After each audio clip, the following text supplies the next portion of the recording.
talk about how do you do this goblet squat, and you're wondering, well, where do I put my feet? There is no correct foot position. Your body is, all bodies are going to be different. You're going to have different limb lengths, and there's going to be different benefits to different body types. So play around with that stance, find what feels comfortable. Today we're just going to use what's typical and what people typically use, which is going to be about a shoulder width stance. Our toes are pointed outward, and our knees, no matter what direction and what feels comfortable, you might take a real wide stance with a little bit more of a forward foot position. If you do that, then your knees are just always going to follow your toes.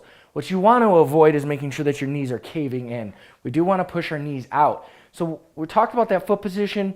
Let's just say I'm putting my feet shoulder width. The next position that I'm going to do, or the next thing that I'm going to do with my body, is kind of split the floor. And what I mean by that is, let's say there's a big piece of butcher paper right here. By pushing out statically, that's a static contraction, not moving but having tension. Pushing out statically, I'm tearing that piece of paper. What that's going to do is engage my hips and allow me to have that stability prior to squatting. Now, while I'm doing that, you would think that your feet are going to roll onto the outside of your feet.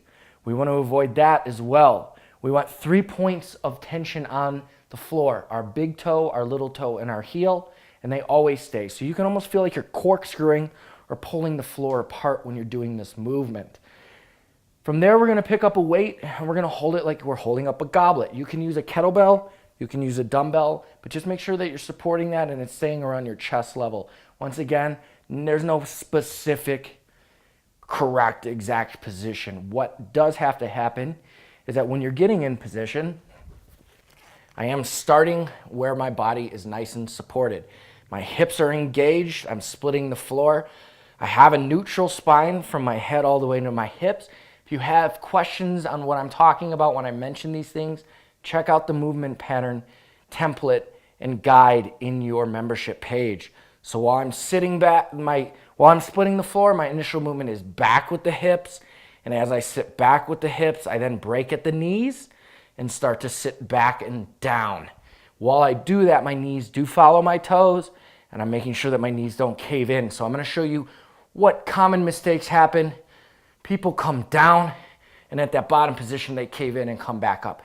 Splitting that floor and pushing out is going to help us maintain that tension in the hips. So it's very important that when you're squatting, the initial movement is back and down, and you will engage the hips and sit in the movement. It's a great exercise to teach you how to barbell squat.